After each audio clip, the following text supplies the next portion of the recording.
Então nós iremos hoje aprender um pouco mais da palavra de Deus, dando continuidade a uma série de estudos que eu iniciei no mês de janeiro. Em janeiro nós aprendemos um pouco do panorama bíblico da primeira epístola de João. Então hoje nós iremos nos aprofundar um pouquinho mais neste livro. E antes de mais nada, a gente tinha dito que João era uma carta atual. João era uma carta para hoje, onde nós podemos aprender, ainda hoje, ainda nesses dias, algo que foi escrito há quase 2000 anos atrás. Isso continua sendo uma verdade, tanto que nós iremos estudar um pouco hoje nos primeiros 4 versículos. Mas antes de fato da gente entrar nesse pequeno trecho da palavra, onde a gente vai conseguir tirar bastante informação, bastante proveito para a nossa vida espiritual, eu queria fazer uma oração. E nós poderemos então nos direcionar a Deus pedindo direção e sabedoria. Senhor Deus e Pai, nós estamos aqui diante da Tua presença pedindo para que o Senhor nos ajude. Primeiro a este pregador, que ele fale com verdade, com fidelidade, o que as Tuas palavras, que as Tuas escrituras querem nos dizer. E também pedimos como igreja, como membresia, que o Senhor abra os nossos corações para que nós possamos conhecer cada vez mais e não só conhecer, mas aplicar da Tua palavra cada dia, Pai. São bênçãos que nós te pedimos e te agradecemos em nome de Jesus.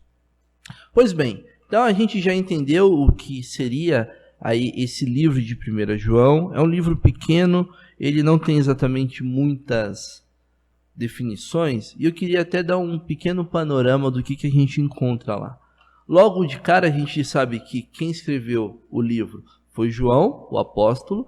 Ele foi escrito logo lá no final do 1º século, foi após a destruição de Jerusalém e antes da sua morte, que deveria ocorrer em torno dos anos 95, 100 depois de Cristo.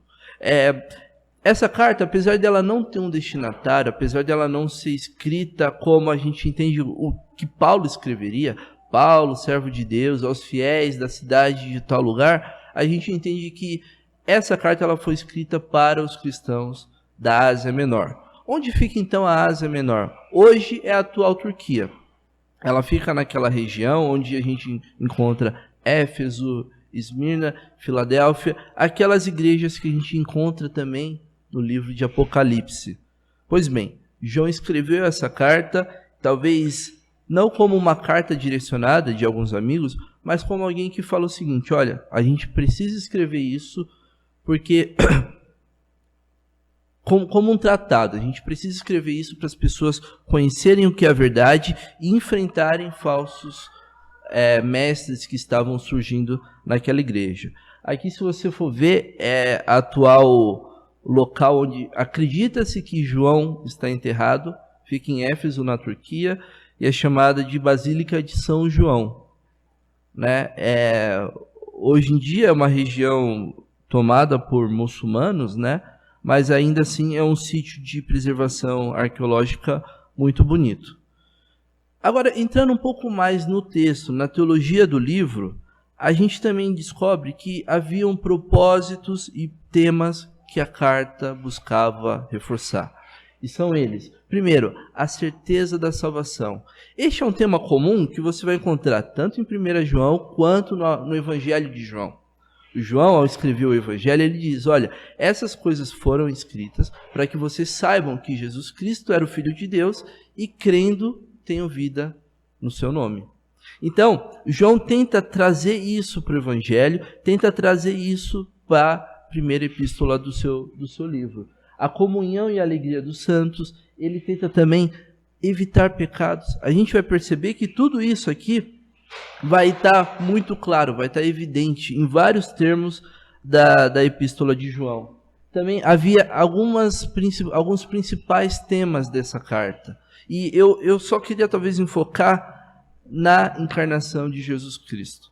João, o Evangelho de João, ele tem essa característica de ser muito pessoal. Enquanto a gente encontra os outros 3 evangelhos muito rápido, o Evangelho de João, a epístola de João, é um pouco mais devagar, e ele tenta mostrar de uma maneira de uma linguagem até um pouco diferente, como Jesus Cristo aparece. A gente percebe isso em vários elementos da epístola de 1 João também. Então, há uma semelhança muito grande entre a escrita e os temas que são abordados entre as duas cartas, entre os dois livros, né? Pois bem, vamos então ler a palavra de Deus. Ela está projetada, mas eu estou lendo aqui na NVI. Diz assim, 1 João, capítulo 1, dos versos de 1 a 4. O que era desde o princípio, o que ouvimos, o que vimos com os nossos olhos, o que contemplamos e as nossas mãos apalparam, isso proclamamos a respeito da vida, da palavra da vida. A vida se manifestou, nós a vimos e dela testemunhamos, e proclamamos a vocês a vida eterna, que estava com o Pai e nos foi manifestada. Nós lhe proclamamos o que vimos e ouvimos, para que vocês também tenham comunhão conosco. Nossa comunhão é com o Pai e com o seu Filho Jesus Cristo. Escrevemos essas coisas para que a nossa alegria seja completa. Então, são 4 versículos, só que há uma riqueza de temas abordados aqui que a gente precisa conhecer cada vez mais. Ele vai falar sobre a humanidade de Jesus Cristo, a divindade de Jesus Cristo e a importância da comunhão e da alegria para a nossa vida. Então, eu talvez como verdade principal, como algo que a gente precisaria sair daqui sabendo disso, eu diria que o Evangelho, através da vida de Jesus Cristo, é um fato histórico, com impactos atuais e futuros para todos os cristãos. Por que a gente pode reforçar isso? Porque quando a gente descobre, quando a gente vai aprofundar cada um desses pontos, dessas verdades, a gente descobre que Jesus Cristo, ele era homem, ele viveu entre nós, ele esteve aqui historicamente. Também a importância da comunhão de nós com os apóstolos nessa ocasião, mas sim com o credo da igreja e depois a comunhão, a alegria que nós podemos desfrutar juntos, como não algo que só vai acontecer lá no céu, mas algo que a gente já consegue desfrutar agora. Todos os convertidos têm uma alegria que o mundo não tem. Tem uma paz, tem uma tranquilidade que o mundo não tem. É importante a gente talvez estudar um pouco mais cada um desses pontos. Como ponto 1, eu diria o seguinte, que Jesus Cristo, ele é plenamente Deus e plenamente homem. A gente descobre isso a partir dos versículos 1 e 2. Essa é uma verdade que destaca em nós pelo seguinte motivo. João, ele começa o texto dizendo o que era desde o princípio. Alguém já ouviu essa expressão em algum outro lugar? Sim, no Evangelho de João. Ele dizia, no princípio era o verbo. Então ele está tentando trazer o seguinte, olha, antes de qualquer um de nós aqui pensar em tempo, de existir uma contagem cronológica, Jesus Cristo já existia. Porque a gente vai começar a perceber que o que era desde o princípio vai dizer a respeito da palavra da vida, a respeito do verbo. Na NVI ele deixa muito claro no primeiro verso do Evangelho de João, essa verdade que ele diz, olha, no princípio era a palavra. No princípio era aquele que é a palavra. Ele estava com Deus e ele era Deus.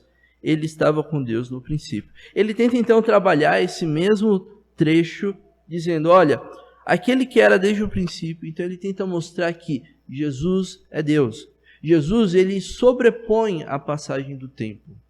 O que nós enxergamos como nascimento e morte de Jesus Cristo, um período de 33 anos, na verdade, isso é somente da situação terrena de Jesus Cristo aqui na Terra. Porque Jesus, como Deus, ele existia desde a eternidade e vai existir até a eternidade. Talvez eu não consiga entender isso por completo. É difícil falar assim, como existia uma eternidade passada, mas Deus deixa muito claro que se Jesus Cristo era Deus, porque ele estava desde o princípio. Mas ainda há um outro elemento que é trazido aqui, não só a divindade de Deus, mas também é trazido pela humanidade de Deus. E essa questão de divindade e humanidade é reforçada ainda no verso 1, quando ele diz: o que ouvimos, o que vimos com os nossos olhos, o que contemplamos e as nossas mãos apalparam. A NVI ela deixa claro esses 4 verbos. Talvez algumas versões eu percebi que são somente 3, mas é muito claro que aqui João quer mostrar há uma progressão de sensações humanas onde ele pode perceber e falar: olha, o que eu tive, o que eu vi, não era um sonho, não era uma história que me contaram, eu vi com os meus próprios olhos. E o relato de João ganha autoridade porque ele viu todos os milagres de Jesus. Ele viu a multiplicação, a expulsão de demônios, a cura de paralíticos, de cegos, e mais ainda, ele viu a morte e a ressurreição de Jesus Cristo de uma forma muito próxima. Então, João ouviu. É importante que esse verbo, o ouvir, ele pode trazer um elemento de conhecimento, mas não de aproximação. Eu posso ouvir o presidente Jair Bolsonaro sem nunca tê-lo visto de perto ou me aproximado dele. E é importante que João ouviu as palavras de Jesus, onde não havia uma tecnologia, não havia rádio, não havia internet. Ouviu, não só ouviu, mas ele também viu. Ele viu Jesus Cristo fazer o que ele veio fazer na terra. Ele foi um dos 12 escolhidos para se aproximar dos homens e aprender, se aproximar de Deus e aprender cada vez mais o que Jesus Cristo estava por ensinar. E mais, não só ouviu e não só viu, mas ele também contemplou. É interessante esse verbo, o que contemplamos, porque não basta ver e ouvir. Ele fixou seu olhar naquela situação, ele fixou seu olhar em Jesus e no que ele havia feito. Esse verbo contemplar, pelo que eu estudei, ele não está presente no grego, mas a versão que diz o que vimos de forma contemplativa, talvez fosse a forma melhor de dizer. Ele não apenas ouviu o que Jesus dizia, ele não apenas viu o que Jesus fazia, mas ele refletia em tudo isso. Ele parava para pensar e percebia o quão divino eram aquelas coisas. Não bastasse isso, ele ainda tocou Jesus Cristo. Ele tocou o Deus homem que estava na terra.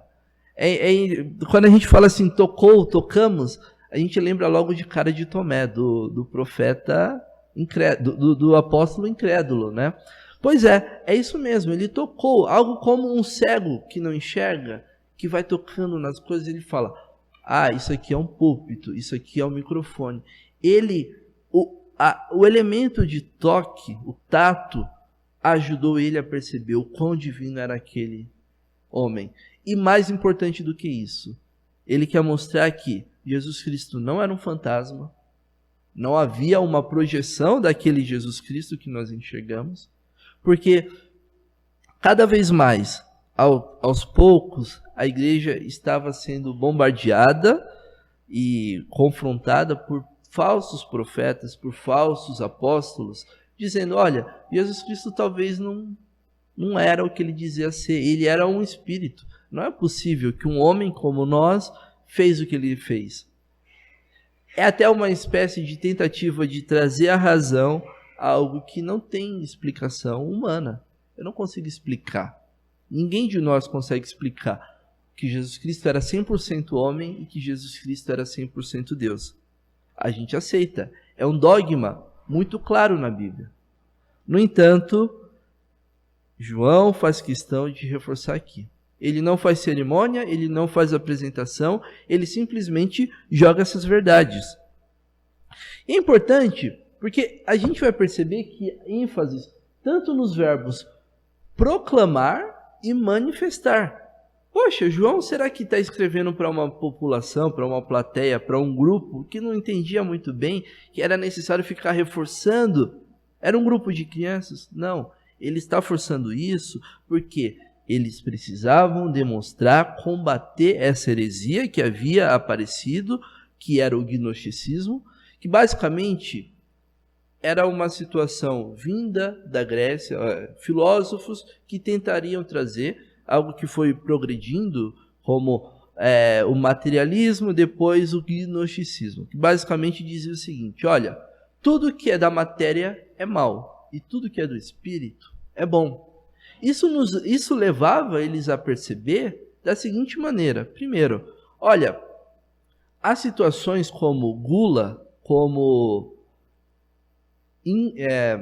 sexualidade deliberada, que não há problema, porque isso é do corpo.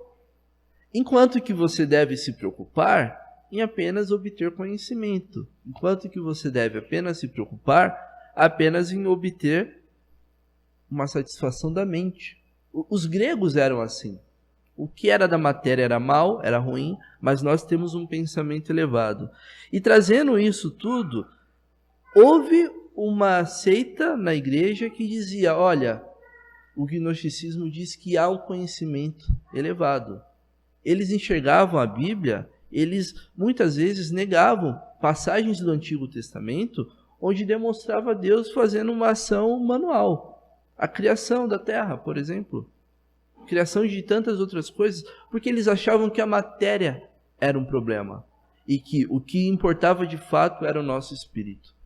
Eles eram muito coniventes com esse tipo de pecado, porque eles achavam que você ter inveja, ter ciúmes de uma pessoa era muito pior do que você adulterar, do que você ser um glutão, do que você... Enfim, era uma situação muito delicada e João tentava combater esse tipo de heresia. O gnosticismo, aqui a gente vê então o Valentim, ele tinha essa divisão entre o que é material é mal, o que é espiritual é bom. Tanto que eles diziam: olha, na verdade, Jesus foi um homem qualquer. No momento do batismo de Jesus Cristo, lá com João Batista, o Espírito Santo veio, ele se tornou o Cristo, mas logo antes da morte, o Espírito Santo foi embora. Não é possível que Deus tenha nascido de uma mulher. Que Deus tenha, de fato, nascido, crescido como nós e morrido como um ser humano. Pois é isso que João tenta combater. Deus era 100% homem, ou Jesus era 100% homem, 100% Deus. Isso vai ficar muito claro, eu vou pedir para vocês me acompanharem, no livro de 2 Pedro, no capítulo 1, versículo 16. Olha só, como Pedro ele vai combater algo que João também, em acordo, dizia. Olha só, de fato, não seguimos fábulas engenhosamente inventadas quando lhes falamos a respeito do poder e da vinda do nosso Senhor Jesus Cristo. Ao contrário, nós fomos testemunhas oculares da sua majestade. Ele recebeu honra e glória da parte de Deus Pai, quando da suprema glória lhe foi dirigida a voz que lhe disse: este é o meu Filho amado, de quem me agrado. Nós mesmos ouvimos essa voz vinda dos céus quando estávamos com ele no Monte Santo. Pedro aqui usa os mesmos elementos. Olha, nós fomos testemunhas oculares. Nós vimos tudo o que aconteceu. Então, essa ideia de gnosticismo, de que existe uma separação, de que Deus poderia ser apenas um holograma, um fantasminha, não é verdade. Deus estava lá, ele sofreu como nós. Tanto que essa é uma das implicações. A vida de Jesus é provada por testemunhas oculares. Veja, ninguém aqui ouviu alguém falar que viu o verdadeiro Homem-Aranha pela cidade de Nova York. Porque a gente sabe que aquilo ali é uma história. No entanto, a história de Jesus Cristo foi algo que pessoas viram com seus olhos, pessoas tocaram, pessoas ouviram Jesus Cristo. Jesus é Deus. Portanto, se ele é Deus, ele deve ser adorado. Você não pode ter uma resposta diferente dessa.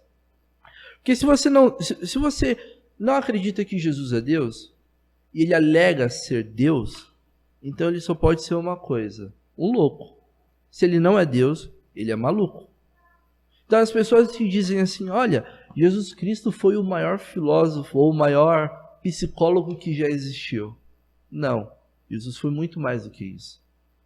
Ele conhecia a mente humana como ninguém, concordo, mas ele foi muito mais do que isso. Então, nós não podemos admirar Jesus Cristo como quem admira o Bill Gates ou o Steve Jobs. Nós devemos ter uma posição, uma postura de quem encontrou Deus. Se você encontra Deus, você não fala, Jesus Cristo foi um cara legal. Jesus Cristo amou o mundo. Foi um mártir. Não, Jesus Cristo se sacrificou. Ele tinha um poder para abandonar aquela cruz. Mas ele foi lá e se sacrificou. Então, tudo isso que acontece demonstra Jesus Cristo é Deus e nós devemos adorá-lo. Jesus é o caminho para o Pai. Isso a gente vai perceber quando ele fala sobre o finalzinho do versículo 2. A você que estava com o Pai e nos foi manifestada. A vida se manifestou, nós a vimos e dela testemunhamos. E proclamamos a vocês a vida eterna que estava com o Pai e nos foi manifestada. Ou seja, não existe um outro caminho. Algumas pessoas dizem, todos os caminhos levam para Roma, ou todas as pessoas conseguem chegar ao Pai. Conseguem, mediante Jesus Cristo. Se não for dessa forma, sinto muito, você não consegue obter a salvação que o Pai fornece. Quarto ponto, o sofrimento de Jesus era verdadeiro. Quando a gente descobre que ele era humano, aqueles pregos têm um significado muito mais forte. Aquelas chicotadas, tudo que ele passou aqui na terra, fome, sono, a gente sabe como é. A gente sabe o que é uma dor. Imagina então você ser crucificado. Jesus Cristo então pagou pelos nossos pecados, como o homem paga, porque ele era homem.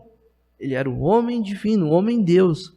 Mas ele pagou, ele sofreu por cada uma das nossas dores, dos nossos pecados. E mais, o sacrifício dele era válido, porque além de tudo, ele era Deus.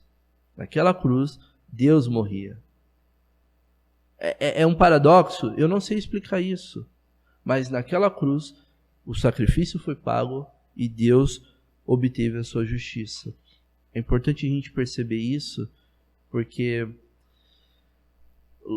dois versos que João joga verdades que a gente não consegue sequer imaginar, ou de tão profunda, de tão relevante é isso para a nossa vida.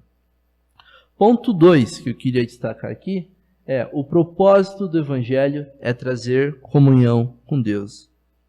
Olha só, eu queria voltar, e aqui eu citei como versículo 3, mas há uma parte também do versículo 4, do versículo 2. Mas no versículo 3 ele diz, nós lhe proclamamos o que vimos e ouvimos. Ele reforça, proclamação, que ele já havia falado de várias formas no verso 2, o que vimos e ouvimos, os elementos que comprovam que ele estava lá de fato, para que vocês tenham comunhão conosco. Nossa comunhão é com o Pai e com o seu Filho Jesus Cristo. Veja, o que ele tenta mostrar aqui é o seguinte. Boa parte do gnosticismo daquela época trabalhava como acontece hoje em algumas seitas. Existe um líder supremo iluminado que ele detém essa informação, ele repassa para alguns escolhidos. Ou não repassa, ele fica concentrado ali. Existe uma evidência dessas seitas que o líder gnóstico, ele detinha conhecimento que ele não passava para a comunidade, que ele não passava para a congregação. No entanto, João deixa claro aqui, através de várias vezes a repetição do verbo, nós lhe proclamamos. Veja, eu não guardei nada. João está dizendo isso. Eu não guardei nada para que a nossa comunhão tenha um sentido. Enquanto pessoas, outros líderes, e aí você pode encontrar tanto no meio neopentecostal, quanto em seitas, aquelas dos Estados Unidos, muito fechadas, eles têm esse elemento de que nós vamos nos proteger, há um certo fato de exclusivismo em tudo que a gente tem que ter aqui, ao ponto de compartilhar com vocês somente o que eu quero. João deixa muito claro, então, que não, ele não vai fazer isso, ele viu e ouviu, também são os elementos da experiência. João está demonstrando aqui que ele experimentou a verdade. Ele experimentou. E é importante nós termos esse elemento nas nossas vidas, o elemento da experiência. Veja, eu não estou dizendo aqui que você deve experimentar milagres, fazer pessoas levitarem, não é nada disso. Mas o evangelho, ele deve ser vivido de forma experimental. Na forma que você anda, na forma que você se veste. Deve haver uma transformação da sua vida entre o antes do meu evangelho e o pós do meu evangelho. A minha vida não pode ser a mesma.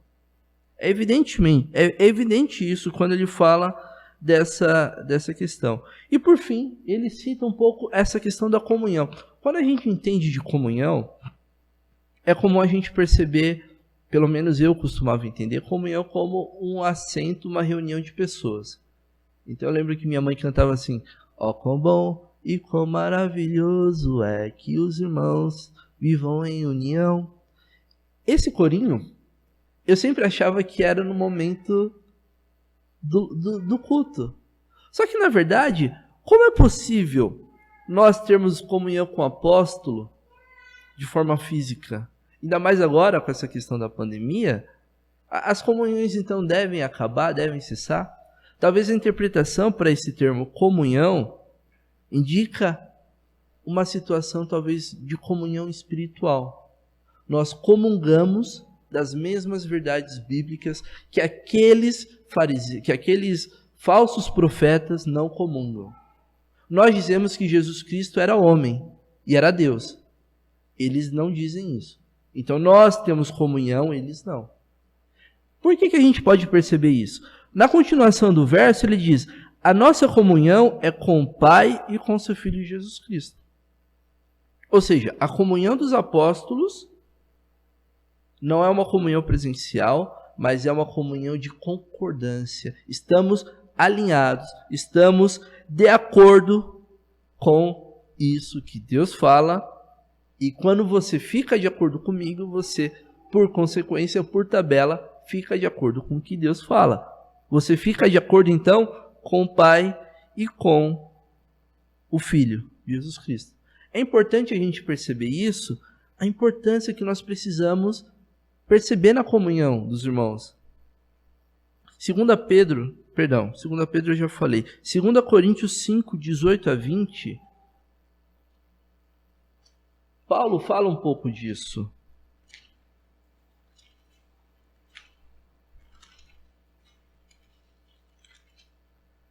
Ele fala sobre o ministério da comunhão, né? Esse termo comunhão pode também ser interpretado com o sacrifício de Jesus Cristo. Porque uma vez que Jesus Cristo morreu pelos nossos pecados, hoje temos comunhão com Deus. Veja, tudo isso provém de Deus, que nos reconciliou consigo mesmo por meio de Cristo e nos deu o ministério da reconciliação. Ou seja, que Deus em Cristo estava reconciliando consigo o mundo, não levando em conta os pecados dos homens, e nos confiou a mensagem da reconciliação. Portanto, somos embaixadores de Cristo, como se Deus estivesse fazendo o seu apelo por nosso intermédio. Por amor a Cristo lhe suplicamos: reconciliem-se com Deus. Veja, Paulo aqui está falando que o sacrifício de Cristo trouxe comunhão para os homens, e nós agora, como cristãos convertidos, somos embaixadores para também trazer essa comunhão. Então João, quando ele diz, olha, tenham comunhão comigo, ele está dizendo, eu estou em comunhão com o Pai, eu já estou reconciliado com o Pai, portanto, me acompanhe, venha e vivamos em comunhão. É um elemento muito forte, é um elemento importante disso. Nós precisamos viver em comunhão. E também, há tantos outros textos que falam isso. Lá em Gálatas, Paulo fala, olha, se até um anjo aparecer aqui e falar uma mensagem diferente do Evangelho, que ele seja amaldiçoado, anátema. Essa comunhão entre os irmãos deve ser preservada cada vez mais. Como ponto de implicação, primeiro, o Evangelho deve ser compartilhado. Não pense que aqui é uma seita onde só alguns iniciados detém um conhecimento que não pode ser compartilhado com todos. O evangelho deve ser proclamado como João, como todos os outros apóstolos faziam. O evangelho deve ser experimentado, experienciado. Veja, isso aqui demonstra que se a sua vida não mudou, se os seus olhos não mudaram o que vem, antes você era cego, você vivia numa escuridão, agora você vê. Então é importante que você viva essa experiência. E terceiro ponto, nós devemos comungar, nós devemos estar em comunhão com as verdades divinas. Esses elementos são importantes para a nossa salvação. Por fim, o ponto 3 dessa nossa verdade é uma alegria completa. Nós precisamos do Evangelho para ter alegria com Deus. Isso vai deixar muito claro no verso 4. Olha o que diz. É um texto muito simples, né? Escrevemos essas coisas para que a nossa alegria seja completa. Então João pegou 3 versículos, jogou lá na frente e falou, olha, nós escrevemos isso aqui para que a nossa alegria seja completa. Vocês perceberam também que escrevemos está sempre no plural. Todo o texto aqui está no plural. Peraí, não é só uma pessoa que escreveu isso? Não, de fato, foi João, só que ele diz isso em nome dos apóstolos. Que não foi somente João quem viu, não foi somente João quem ouviu ou tocou em Jesus Cristo, mas sim todos os apóstolos, todos os que estavam ali com ele. Inclusive, é isso que transforma, que faz uma pessoa ser apóstolo. Hoje, quem alega ser apóstolo, está errado. É apóstolo aquele que viveu com Jesus Cristo, que tocou, que ouviu as suas palavras. Nem sequer os pais da igreja que viveram logo após os apóstolos tiveram tanta ousadia de se alegar apóstolos, porque eles sabiam que apóstolos são aqueles que estão vivendo com Jesus, que viveram com Jesus. Ele diz também, escrevemos estas coisas. Que coisas? Por que ele destaca esse ponto? Estas coisas é o que a gente aprendeu. Verdade sobre Jesus Cristo e comunhão. Note que para João, um apóstolo de Deus, ele acredita que quando você descobre que Jesus Cristo era um homem e era Deus, e quando você percebe essa comunhão, que a nossa alegria é completa. Esse é o julgamento de João. E aí, quando você começa a refletir nisso, Chesterton dizia, ele falava o seguinte, as mãos que criaram o sol e as estrelas eram pequenas demais naquela manjedoura.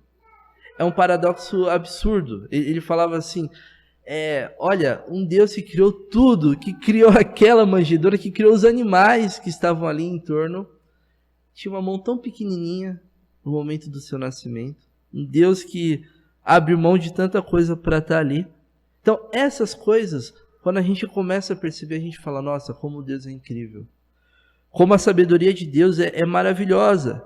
Nós devemos ter alegria nisso. Outro ponto, ele fala, eu vou até voltar aqui, ele fala sobre a nossa alegria. Só que se você olhar na nota de rodapé, eu não sei se tem na sua Bíblia, mas diz, vários manuscritos dizem, a alegria de vocês. Aqui na NVI está dizendo isso. Então, no texto original, o texto que a tradução trouxe foi, nossa alegria, a alegria de vocês. Mas eu acho que o melhor texto aqui fosse o que a NVT diz. Eu não estou com o texto dela aqui, mas ela tenta mostrar, para que a nossa alegria, tanto minha quanto sua, seja completa. Então aqui, a nossa, não é só a nossa dos apóstolos, mas a nossa de quem está falando e a nossa de quem está ouvindo. Então, os apóstolos se sentem alegres quando o rebanho, as pessoas têm acesso às verdades bíblicas, mas também a própria pessoa pode ter alegria e uma bem-aventurança quanto a isso. No entanto, é importante a gente lembrar o seguinte, o fato de termos alegria sabendo dessas verdades não faz de cada crente um sorrisão que sai no mundo gargalhando. Isso seria talvez ser comparado a um louco. Não é isso, nós não somos alienados a tudo que está aqui. No entanto, nós aprendemos que estas verdades nos bastam. Nós não colocamos nossa esperança em carros, em bens materiais, nós não colocamos nossa esperança no amor do nosso cônjuge ou até mesmo no nosso emprego. Mas a nossa alegria é conhecer as verdades descritas na Bíblia. É conhecer Jesus Cristo e desfrutar dele. E é por isso que quando a gente percebe que Jesus Cristo diz: tem de bom ânimo, porque eu também venci o mundo, isso nos dá alegria, isso nos dá uma verdade que nós podemos enxergar o futuro com confiança. Porque quando a gente olha para o futuro sem esperança, o que a nossa humanidade diz é: vamos nos desesperar. Quando eu olho para frente e eu não enxergo nada, o que eu encontro? C.S. Lewis dizia uma frase que eu sempre ouvi do Franklin Ferreira, que ele dizia o seguinte: se nós olharmos para esse mundo como um hotel, a gente vai reclamar do serviço. Mas se a gente olhar para esse mundo como uma prisão, a gente vai dar alegria quando se libertar disso aqui. Então, nós precisamos ter essa alegria que João nos traz. E aí, por fim, algumas implicações. O evangelho basta para o cristão. Nós não precisamos de mais nada disso. As verdades bíblicas são muito claras. E quanto mais o cristão aprende, mais alegre ele fica. Não é isso que está claro? Veja, o cristão já era salvo antes de João escrever isso aqui. As igrejas da Ásia Menor já tinham a salvação em Jesus Cristo. Só que quando João escreve essas coisas, a alegria é completa, ela se complementa. Então, saiba disso. Quanto mais você aprende, mais contente você deve ficar. Porque agora você conhece um pouco mais desse Deus, desse ser que nos ama com tão grande amor. E aí, para resumir isso tudo, eu tentei fazer uma brincadeira, tentei fazer um poema que eu queria ler aqui com vocês. Deus tornou-se homem sem deixar de ser Deus. Os olhos viram, os ouvidos ouviram o que Jesus disse para os seus. Com a palavra proclamada, tenho comunhão com os meus. E além disso, tenho alegria aqui na terra, antes de chegar nos céus. Este é um elemento também da alegria. Nós podemos ter uma alegria completa, não somente com os nossos corpos transformados, mas aqui, com o nosso sofrimento, com o nosso dia a dia, com o que nós temos que enfrentar. Portanto, alguns pontos que eu acho que a verdade central foca bastante. Primeiro, o Evangelho, através da vida de Jesus Cristo, é um fato histórico. Está muito claro aqui. João foi testemunha que ouviu, viu e tocou Jesus Cristo, com impactos atuais e futuros para todos os cristãos. Então, a comunhão é algo que nós podemos ter agora. A alegria é uma situação que nós podemos ter agora. E claro, nós teremos isso lá na frente, com a vida eterna. João fala muito disso. A vida, a palavra da vida. Então, nós podemos confiar que a vida eterna virá. Estes são, então, aqui algumas verdades que eu aprendi com esses 4 versículos. Ele é o prólogo do livro. Depois a gente vai cada vez mais aprofundar melhor o livro de 1 João. Mas eu também queria... eu tinha algumas aplicações que eu acho que eu não consegui colocar na apresentação. Mas elas seriam, basicamente, nós devemos crer. E não somente crer, como os demônios fazem, mas também crer e praticar, crer e viver. Tiago 2,19 vai falar isso. Nós precisamos ficar atentos com as tendências que ocorrem no mundo lá fora.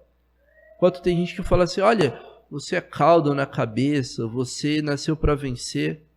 Não é muito bem isso que a Bíblia diz. O Evangelho demonstra uma carga de sofrimento. Eu não digo que você deve ser um masoquista que gosta da dor, mas você precisa entender que o Evangelho que está aqui basta. Não existe uma nova fórmula, Não existe um novo livro que vai trazer o que a Bíblia já traz. Isso nos protege, isso nos blinda de tendências que ocorrem a cada mês, a cada ano na igreja brasileira e mundial. Nós precisamos manter uma comunhão com os irmãos e principalmente com Deus. Como? Aprendendo cada vez mais das verdades bíblicas. E por fim, em Filipenses 4:4, é um texto muito claro, alegrem-se no Senhor. Nós precisamos ter essa alegria. Existe um filósofo chamado Viktor Frankl, que ele dizia, cada vez mais as pessoas têm os meios para viver, mas não têm os motivos para viver. Porque quando a gente observa no passado, não tinha vacina, não tinha carro, não tinha nada. As pessoas se apegavam à vida. Hoje a gente tem tecnologia, hoje a gente tem saúde. Nunca se teve tanto alimento e tão barato, em grande escala. E as pessoas não têm razão de viver. Nós temos uma razão muito clara para viver. Jesus Cristo viveu entre nós e proclamou o seu evangelho. Nós também devemos viver entre os homens e proclamar o evangelho de Jesus Cristo. Vamos orar? Senhor Deus e Pai, nós choramos porque queremos ser cada vez mais parecidos contigo, apesar de não vermos, não ouvirmos e não tocarmos a Cristo, nós confiamos que os apóstolos são fiéis de confiança, onde nós acreditamos que isso tudo é verdade, Pai. Portanto, nos ajude, através dos olhos da fé, ser testemunhas para o mundo que ocorre aqui fora, que nós possamos proclamar, assim como Jesus Cristo, assim como João proclamou, combatendo os falsos mestres, que nós também possamos proclamar. E não só isso, Pai, mas também nós possamos acreditar cada vez mais nas verdades bíblicas, principalmente da natureza de Jesus Cristo, que nós possamos cada vez mais ter confiança em Cristo Jesus e desfrutar dessa comunhão que nós podemos ter com os irmãos. E mais ainda, nós queremos te agradecer, porque essas verdades nos trazem alegria, essas verdades nos trazem uma paz, uma disposição de servir e amar outras pessoas que somente Tu poderia nos dar, Pai. São bênçãos que nós te pedimos e já te agradecemos no nome de Jesus Cristo. Amém.